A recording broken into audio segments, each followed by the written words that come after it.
Hello friends, welcome back to my channel. ಎಲ್ಲರೂ ಹೇಗಿದ್ದೀರಾ? I hope ನೀವೆಲ್ಲರೂ ಚೆನ್ನಾಗಿದ್ದೀರಾ ಅಂದ್ಕೊತೀನಿ. ಹಾಗೆ 10 ಡೇಸ್ ಆಯಿತು ವೀಡಿಯೋಸ್ ಅಪ್ಲೋಡ್ ಮಾಡಿ. 10 ಡೇಸಿಂದ ಊರಿಗೆ ಹೋಗಿದ್ದೆ, ಅದಕ್ಕೆ ವೀಡಿಯೋಸ್ ಎಲ್ಲ ಅಪ್ಲೋಡ್ ಮಾಡೋಕ್ಕಾಗಿಲ್ಲ. ಹಾಗೆ ನಿನ್ನೆ ಊರಿಂದ ಬಂದೆ, ಇವತ್ತಿಂದ ವೀಡಿಯೋನ ಶುರು ಮಾಡಿಕೊಂಡೆ.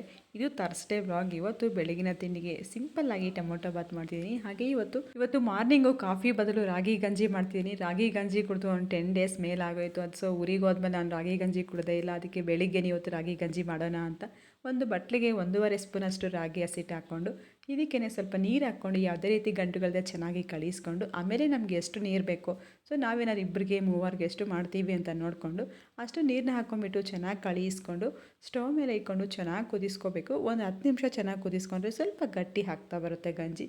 ಆಗ ನಮಗೆ ಸ್ವಲ್ಪ ಹಾಲು ಸೇರಿಸ್ಕೊಂಡು ನಿಮ್ಗೇನಾದ್ರು ಬೆಲ್ಲ ಹಾಕಿದ್ರೆ ಬೆಲ್ಲ ಹಾಕ್ಕೋಬೋದು, ಇಲ್ಲ ಸಕ್ಕರೆ, ಅದು ಯಾವ್ದು ಬೇಕಿದ್ರೂ ಹಾಕ್ಕೋಬೋದು, ಆಪ್ಷನ್ಸು. ಬೆಲ್ಲ ಹಾಕಿದ್ರೆ ಅಂತೂ ಸೂಪರಾಗಿರುತ್ತೆ.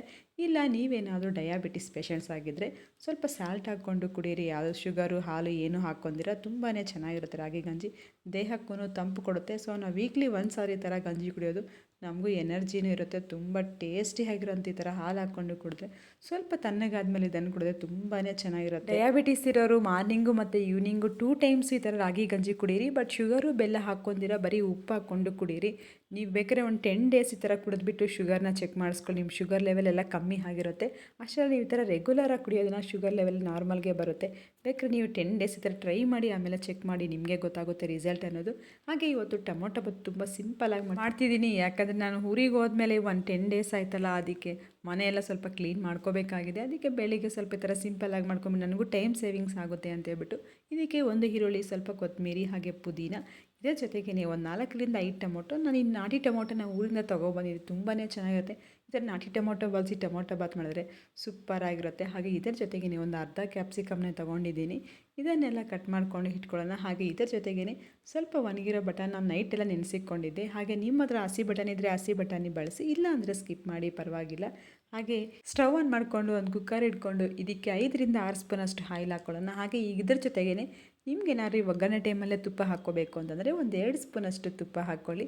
ಈಗ ಇದಕ್ಕೆ ಒಂದು ಪಲಾವ್ ಎಲೆ, ಹಾಗೆ ಚಕ್ಕೆ, ಲವಂಗ ಮತ್ತು ಏಲಕ್ಕಿನ ಸೇರಿಸ್ಕೊಂಡು 1 ನಿಮಿಷ ಫ್ರೈ ಮಾಡಿಕೊಂಡು ಆಮೇಲೆ ನಾವು ಕಟ್ ಮಾಡಿದಂಥ ಈರುಳ್ಳಿನ ಸೇರಿಸ್ಕೊಂಡು ಈರುಳ್ಳಿ ಎಲ್ಲ ಕಲರ್ ಚೇಂಜ್ ಆಗೋವರೆಗೂ ಫ್ರೈ ಮಾಡ್ಕೊಳ್ಳೋಣ.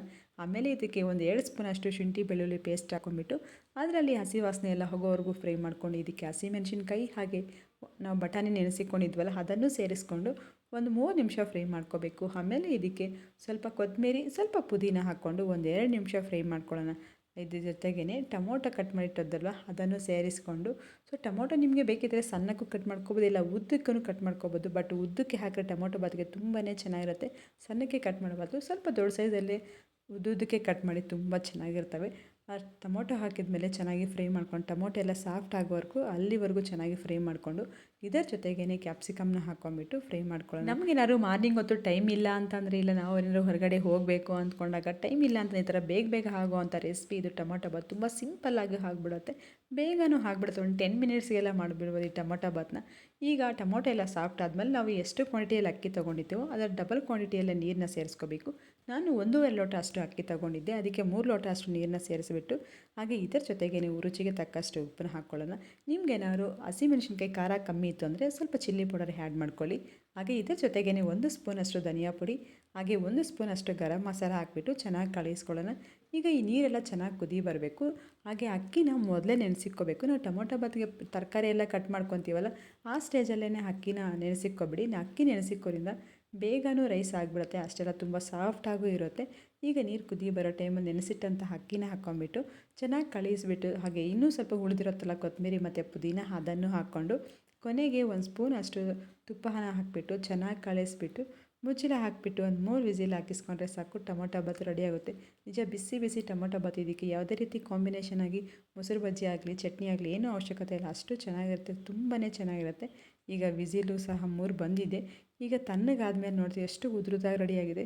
ನಾವು ಅಕ್ಕಿನ ನೆನೆಸೋದ್ರಿಂದ ಈ ಥರ ರೈಸ್ ಉದುರುದ್ರಾಗೂ ಆಗುತ್ತೆ, ಅಷ್ಟೆಲ್ಲ ತುಂಬ ಸಾಫ್ಟಾಗಿ ಇರುತ್ತೆ. ತಿಂಡಿ ಎಲ್ಲ ಮುಗಿಸ್ಕೊಂಡು ಆಮೇಲೆ ಇನ್ನು ಊರಿಂದ ಬರಬೇಕಾದ್ರೆ ಅಮ್ಮ ಕಾಯಿ ಒಬ್ಬಟ್ಟಿಗೆ ಊರನ್ನ ರೆಡಿ ಮಾಡಿಕೊಟ್ಟಿದ್ರು, ಕಾಯಿ ಹೂರನ್ನ. ಸೊ ಈಗ ಅದನ್ನು ಸಹ ಫ್ರಿಜ್ಜಿಂದ ತೆಗೆದಿಕ್ಕೊತಿದ್ದೀನಿ. ಇದಕ್ಕೆ ಕಾಯಿ ಒಬ್ಬಟ್ಟು ಮಾಡ್ಕೊಳ್ಳಿಕ್ಕೆ ಒಂದು ಮೈದಾ ಹಿಟ್ಟನ್ನ ಕಲಸಿಕ್ಕೋಬೇಕಲ್ಲ, ಹಾಗೆ ಒಂದು ಬೌಲ್ಗೆ ಮೈದಾ ಹಿಟ್ಟು ಹಾಕ್ಕೊಂಡು ಇದರ ಜೊತೆಗೇ ಬೇಕಿದ್ರೆ ಜಸ್ಟ್ ಒಂದು ಪಿಂಚಷ್ಟು ಸಾಲ್ಟ್ ಹಾಕ್ಕೊಳ್ಳಿ. ಸಾಲ್ಟ್ ಅನ್ನೋದು ಆಪ್ಷನ್ ಅಷ್ಟೇ. ಹಾಗೆ ಇದರ ಜೊತೆಗೇ ಸ್ವಲ್ಪ ಅರಿಶಿನ ಹಾಕ್ಕೊಂಬಿಟ್ಟು ಚೆನ್ನಾಗಿ ಮಿಕ್ಸ್ ಮಾಡಿಕೊಂಡು ಈಗ ಈ ವಾಟರ್ನ ಆ್ಯಡ್ ಮಾಡಿಕೊಂಡು ಸ್ವಲ್ಪ ಸ್ವಲ್ಪ ಆ್ಯಡ್ ಮಾಡಿಕೊಂಡು ಚೆನ್ನಾಗಿ ಕಲಿಸ್ಕೊಳ್ಳೋಣ. ಸೊ ನಾವು ಚಪಾತಿ ಹಿಟ್ಟು ಯಾವ ಥರ ಕಲಿಸ್ತೀವಿ ಅದೇ ಥರನೇ, ಬಟ್ ಚಪಾತಿಗೆ ಹಿಟ್ಟಿಗಿಂತ ಇನ್ನು ಸ್ವಲ್ಪ ಸಾಫ್ಟಾಗಿ ಕಲಿಸ್ಕೋಬೇಕು. ಈ ನೀರಲ್ಲಿ ಕಲಸಿದ್ದಾದಮೇಲೆ ಈಗ ಸ್ವಲ್ಪ ಸ್ವಲ್ಪ ಆಯಿಲ್ ಆ್ಯಡ್ ಮಾಡಿಕೊಂಡು ಚೆನ್ನಾಗಿ ಹಿಟ್ಟನ್ನ ನಾದ್ಕೋಬೇಕು. ಮೈದಾ ಹಿಟ್ಟು ಎಷ್ಟು ಚೆನ್ನಾಗಿ ಕಲಿಸ್ಕೊಂಡ್ರೆ ಒಬ್ಬಟ್ಟು ಅಷ್ಟು ಚೆನ್ನಾಗಿ ಬರುತ್ತೆ. ಸೊ ಮೈದಾ ಹಿಟ್ಟೇನಾದ್ರು ನೆಂದಿಲ್ಲ, ಸರಿಯಾಗಿ ಕಲಿಸ್ಕೊಂಡಿಲ್ಲ ಅಂದರೆ ಒಬ್ಬಟ್ಟು ಸರಿಯಾಗಿ ಬರೋಲ್ಲ. ಯಾಕಂದರೆ ಅದು ಆ ಒಬ್ಬಟ್ಟು ಹಿಟ್ಟಿಗೆ ಹಾಕ್ಬೇಕಾಗಿಲ್ಲ ಒಂಥರ ನಮಗೆ ಕೈಗೆ ಅಂಟ್ಕೊತಿರುತ್ತೆ. ಸೊ ಇನ್ನೂ ಸ್ವಲ್ಪ ಆಯಿಲು ಜಾಸ್ತಿನೇ ಹಾಕ್ಕೊಂಬಿಟ್ಟು ಚೆನ್ನಾಗಿ ಕಳಿಸ್ಬಿಟ್ಟು ಸೈಡ್ ಇಟ್ಕೊಬಿಡೋಣ. ಹಾಗೆ ಇದು ಫ್ರಿಜ್ಜಿಂದ ತೆಗೆದು ಒಂದು 1/2 ಅವರ್ ಆಗಿತ್ತಲ್ಲ. ಈಗ ಇದನ್ನು ಸಹ ಹೂರ್ಣನ ನಮಗೆ ಯಾವ ಸೈಜಲ್ಲಿ ನಾವು ಒಬ್ಬಟ್ಟು ಮಾಡ್ತೀವಿ ಅಂತ ಪ್ಲ್ಯಾನ್ ಇರುತ್ತಲ್ಲ ಆ ಸೈಜಲ್ಲಿ ಈ ಉಂಡೆನ ಮಾಡ್ಕೊಬಿಡೋಣ. ಸೊ ನಿಮಗೆ ದೊಡ್ಡದಾಗಿ ಮಾಡೋದು ದೊಡ್ಡದಾಗಿ ಮಾಡ್ಕೊಬೋದು, ಇಲ್ಲ ನಾವು ಚಿಕ್ಕ ಸೈಜಲ್ಲೇ ಮಾಡ್ತೀವಿ ಅಂತಂದರೆ ಚಿಕ್ಕ ಚಿಕ್ಕದಾಗೂ ಮಾಡ್ಕೊಬೋದು. ಹಾಗೆ ಇದನ್ನು ಸಹ ಎಲ್ಲವನ್ನು ಉಂಡೆ ಮಾಡ್ಕೊಂಡ್ಬಿಟ್ಟೆ. ಸೊ ಈ ಕಡೆ ಮೈದಾ ಹಿಟ್ಟು ಬೇರೆ ಚೆನ್ನಾಗಿ ನೆಂದಿದೆ. ಈ ಕಾಯಿ ಒಬ್ಬಟ್ಟಿಗೆ ಈ ಹೂರ್ಣ ಮಾಡ್ಕೊಳ್ಳೋದು ತುಂಬಾ ಸುಲಭ. ಇದನ್ನು ಕೊಬ್ಬರಿನ ಚೆನ್ನಾಗಿ ತುರಿದ್ಬಿಟ್ಟು ಹಾಗೆ ಇನ್ನೊಂದು ಕಡೆ ಬೆಲ್ಲನೂ ಪುಡಿ ಮಾಡಿ ಇಟ್ಕೊಂಡಿರಬೇಕು. ಬೆಲ್ಲ ಮತ್ತು ಕೊಬ್ಬರಿ ತುರಿದಿರ್ತೀವಲ್ಲ ಅದನ್ನು ಎರಡನ್ನೂ ಮಿಕ್ಸಿಗೆ ಹಾಕ್ಕೊಂಬಿಟ್ಟು ಅದರ ಜೊತೆಗೇ ಏಲಕ್ಕಿನ ಸೇರಿಸ್ಕೊಂಬಿಟ್ಟು ಚೆನ್ನಾಗಿ ನಾವು ನಾರ್ಮಲ್ಲು ಬೇಳೆ ಹೂರ್ಣಕ್ಕಿಂತ ಇನ್ನು ಸ್ವಲ್ಪ ತರಿಯಾಗಿ ಹೂರ್ಣ ರೆಡಿ ಮಾಡ್ಕೋಬೇಕು. ಆಮೇಲೆ ನಾವು ಎರಡು ಮಿಕ್ಸ್ ಮಾಡಿ ಇಟ್ಕೊಂಡಿರ್ತೀವಲ್ಲ ಆ ಹೂರ್ಣ ಎಲ್ಲ ಒಂದು ಬಾಣಲೆಗೆ ಹಾಕ್ಕೊಂಬಿಟ್ಟು ಚೆನ್ನಾಗಿ ಒಂದು 10 ನಿಮಿಷ ಚೆನ್ನಾಗಿ ಕುದಿಸ್ಕೋಬೇಕು. ಒಂದು 10ರಿಂದ 15 ನಿಮಿಷ ಚೆನ್ನಾಗಿ ಕುದಿಸ್ಕೊಂಡ್ರೆ ಸೊ ಆ ಕೊಬ್ಬರಿ ಮತ್ತು ಬೆಲ್ಲ ಪಾಕ ಎಲ್ಲ ಚೆನ್ನಾಗಿ ಹೀರ್ಕೊಂಡು ಸ್ವಲ್ಪ ಗಟ್ಟಿ ಆಗುತ್ತೆ. ನೀವು ಆ ಕನ್ಸಿಸ್ಟೆನ್ಸಿ ಒಂದು ಸಲ ನೋಡ್ಕೊಳ್ಳಿ, ಉಂಡೆಗೆಲ್ಲ ಬರ್ತಿದೆ ಅಂತಂದರೆ ಸೊ ಆವಾಗ ಸ್ಟವ್ ಆಫ್ ಮಾಡ್ಕೊಂಬಿಡಿ. ಇಲ್ಲ ನಮ್ಗೆ ಇನ್ನೂ ಸ್ವಲ್ಪ ತೆಳುವಾಗಿದೆ ಅಂತಂದರೆ ಇನ್ನೊಂದು 5 ನಿಮಿಷ ಕುದಿಸ್ಕೊಂಡ್ರೆ ಪಾಕನೂ ರೆಡಿಯಾಗುತ್ತೆ. ಒಂದು ಸ್ವಲ್ಪ ಕೂಲ್ ಆದಮೇಲೆ ನಾರ್ಮಲ್ ಒಬ್ಬಟ್ಟು ಮಾಡ್ಕೊಬೋದು. ಈಗ ಇದಕ್ಕೆ ಮೈದಾ ಹಿಟ್ಟನ್ನ ತಗೊಂಡು ಸೇಮ್ ನಾನು ತೋರಿಸ್ತಿದ್ದೀನಲ್ಲ ಅದೇ ಪ್ರೊಸೆಸ್ಸಲ್ಲೇ ಒಬ್ಬಟ್ಟನ್ನ ಮಾಡ್ಕೊಬೋದು. ಇಲ್ಲಿ ಒಂದು ಪೇಪರ್ ಬೇಕಾದ್ರೆ ಒಂದು ಪೇಪರ್ ಇನ್ನೊಂದು ಮೇಲೆ ಹಾಕ್ಕೊಂಬಿಟ್ಟು ನಾರ್ಮಲಿ ಎಳಿಬೋದು. ಸೊ ನಮ್ಗೆ ಹೆಂಗೆ ಕಂಫರ್ಟು, ಕೈಯಲ್ಲಿ ಇಲ್ಲ ಪೇಪರಲ್ಲಿ ನಮ್ಗೆ ಹೆಂಗೆ ಕಂಫರ್ಟ್ ಅನಿಸಿದ್ರೆ ಹಂಗೆ ಕಂಫರ್ಟಾಗಿ ಒಬ್ಬಟ್ಟನ್ನ ತಟ್ಕೊಂಬಿಟ್ಟು ಈಗ ಇನ್ನೊಂದು ಕಡೆ ಹೆಂಚು ಸಹ ಇಟ್ಕೊಂಡಿದ್ದೀನಿ. ಈಗ ಹೆಂಚು ಮೇಲೆ ಹಾಕ್ಕೊಂಬಿಟ್ಟು ಆಯಿಲ್ ಹಾಕ್ಕೊಂಬಿಟ್ಟು ಚೆನ್ನಾಗಿ ಎರಡು ಕಡೆಯೂ ಸುಟ್ಕೊಂಬಿಟ್ರೆ ಒಬ್ಬಟ್ಟು ರೆಡಿಯಾಗುತ್ತೆ. ಈ ಕಾಯಿ ಒಬ್ಬಟ್ಟಂತೂ ತುಂಬಾ ಚೆನ್ನಾಗಿರುತ್ತೆ. ಈ ಪಾಕ ಒಂದು 20 ದಿನ ಫ್ರಿಜ್ಜಲ್ಲಿ ಇಟ್ಟರೆ ಏನಾಗಲ್ಲ, ಅಷ್ಟು ಚೆನ್ನಾಗಿರುತ್ತೆ. ಬಟ್ ನಾವು ಪಾಕ ಮಾಡಬೇಕಾದ್ರೆ ಚೆನ್ನಾಗಿ ಕುದಿಸ್ಕೊಂಡು ಇಟ್ಕೊಂಡಿದ್ರೆ ಒಂದು 20 ದಿನ ಫ್ರಿಜ್ಜಲ್ಲಿ ಸ್ಟೋರ್ ಮಾಡಿದ್ರೆ ಏನೂ ಆಗೋಲ್ಲ, ಚೆನ್ನಾಗಿರುತ್ತೆ. ನಮ್ಗೆ ಯಾವಾಗ ಬೇಕು ಅಂದರೆ ಅವಾಗ ಬಿಸಿ ಬಿಸಿ ಮಾಡ್ಕೊಂಡು ತಿನ್ಬೋದು. ಈಗ ಎಲ್ಲ ಒಬ್ಬಟ್ಟನ್ನ ಇದೇ ಥರನೇ ಮಾಡ್ಕೊಂಡು ನೀವೇ ನೋಡ್ತಿರ್ಬೋದು ಸಾಫ್ಟಾಗಿಟ್ಟು ತೆಳುವಾಗಿ ಬಂದಿದೆ. ಕಾಯಿ ಒಬ್ಬಟ್ಟು ಸ್ವಲ್ಪ ತೆಳುವಾಗೇ ಮಾಡ್ಕೋಬೇಕು.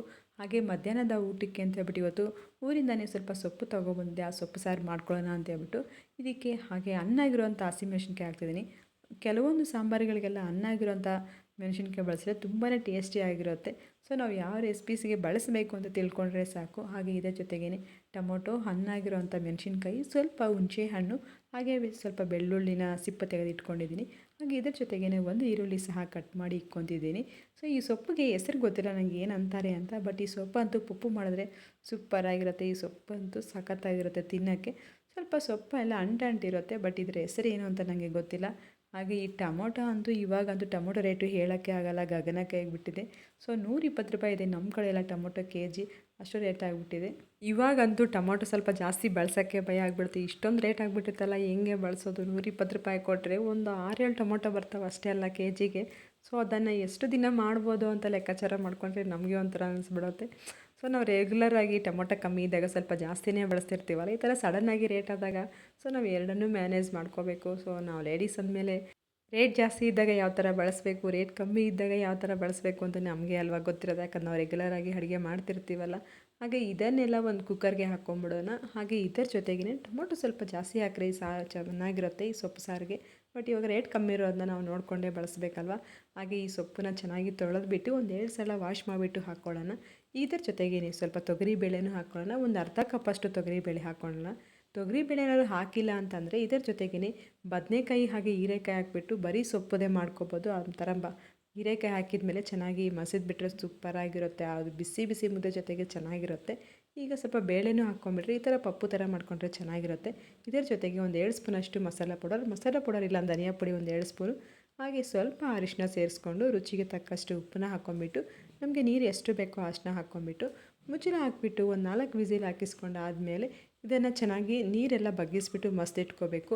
ಈ ಥರ ಮಸಿಬೇಕು. ಇಲ್ಲ ಅಂತಂದರೆ ಒಂದು 6 ವಿಸಿಲ್ ಹಾಕಿಸ್ಕೊಂಡ್ರೆ ಮಸಿಯೋ ಅವಶ್ಯಕತೆ ಇರಲ್ಲ.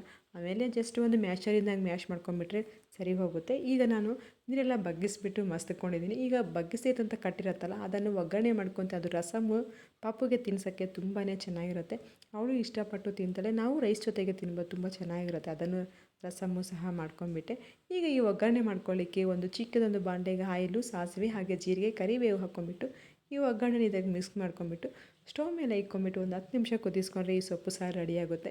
ಹಾಗೆ ಒಬ್ಬಟ್ಟು ಹಾಗೆ ಬಿಸಿ ಬಿಸಿ ರೈಸು ಸಾರು ಸೂಪರಾಗಿರುತ್ತೆ. ಇದು ಇವತ್ತಿನ ವಿಡಿಯೋ ಆಗಿತ್ತು ಫ್ರೆಂಡ್ಸ್.